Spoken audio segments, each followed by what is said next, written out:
Forget tech startups for a second. Forget building new factories.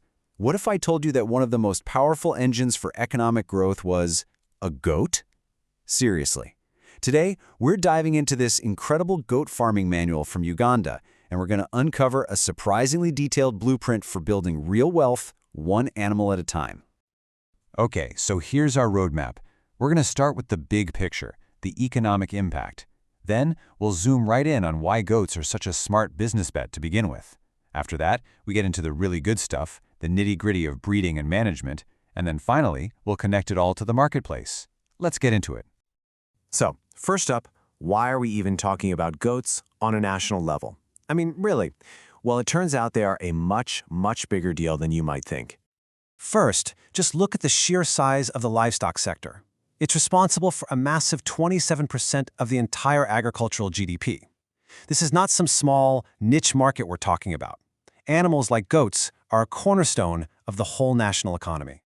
And here's where the real momentum is. Yeah, cattle are growing steadily, but the goat population is absolutely exploding at nearly 7% growth. Now, for an entrepreneur, that kind of demand just screams one thing: opportunity. So when you see that kind of growth, the obvious question is, why? What is it about the goat that makes it such a smart business bet? What are its unique advantages? Okay, so here are the core benefits, and they are powerful. For starters, they're small, and they don't need a ton of expensive feed. They reproduce quickly, which means your herd grows fast. And because of their size, they're really easy to sell off for quick cash when you need it. On top of all that, goat meat often gets a higher price than other meats. It's a killer combination. But you know, all those advantages are really just the beginning. The real secret weapon, the thing that unlocks entirely new markets, is the milk. They actually call it white gold, and for good reason. It's not just food, it's a base for high-value cosmetic products, like soaps and lotions. It's even used in pharmaceuticals. It's a natural immune booster, and it's perfect for people who are lactose intolerant. All of a sudden, you're not just a meat producer anymore, you're supplying multiple high-end industries. But to tap into those high-value markets, you can't just have any old goat. So how do you build a herd that can actually deliver that kind of value? Well, it all starts with genetics and choosing the right breed for your specific business goal. Let's start with the foundation of so many herds in Uganda. This right here is the local goat. It's tough, it's resilient, and it is perfectly adapted to its environment. These goats are absolute survivors. They're resistant to local diseases, they're tolerant to worms, and they're totally adapted to the climate. They are the definition of low risk. But, and it's a big but, there's a trade-off. They grow pretty slowly and produce very little milk, which, of course, limits your income potential. Now let's jump to the other end of the spectrum, the specialists. These are the exotic dairy goats, and they are imported for one reason and one reason only: high production. These are your high performers. We're talking 2, even 4 liters of milk a day, and they grow super fast. But all that performance comes at a cost. They're highly susceptible to worms and diseases, and they really don't handle the local heat well at all. So high reward, but definitely much higher risk. And it's not just about milk. There's another specialist in the game, the exotic meat goat, like the famous Boer goat, which is bred purely for the dinner plate. These goats are bred for one thing: producing high-quality meat, and doing it fast. They've got excellent body structure and great growth rates. But just like the dairy goats, they're missing those natural defenses that their local cousins have, which makes them vulnerable to disease and parasites, especially when it gets wet.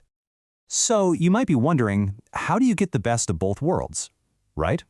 Well, the manual lays out this clear, brilliant strategy: crossbreeding.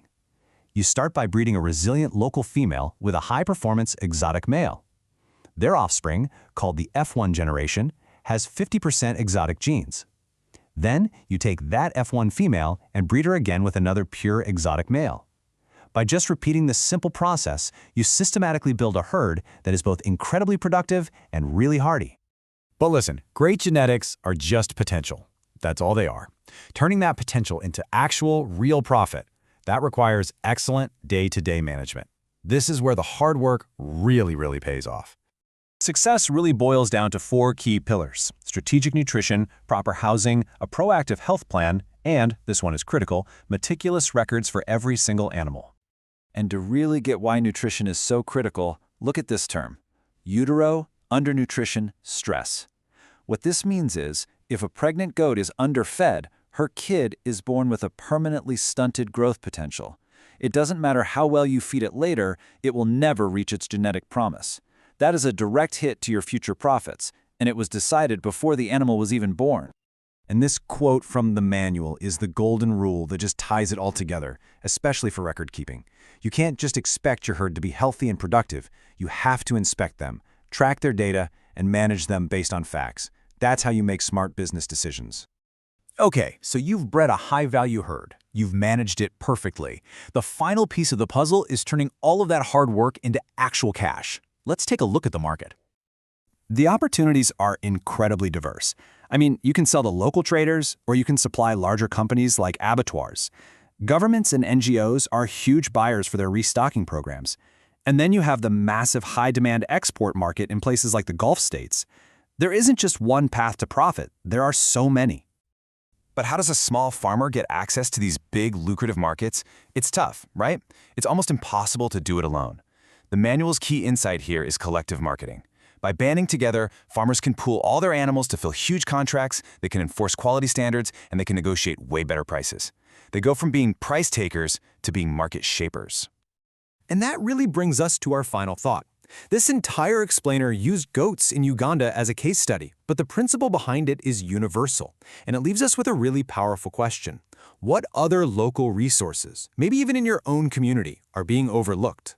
What humble asset, if you just managed it with this kind of strategic business mindset, could hold the key to building real sustainable wealth?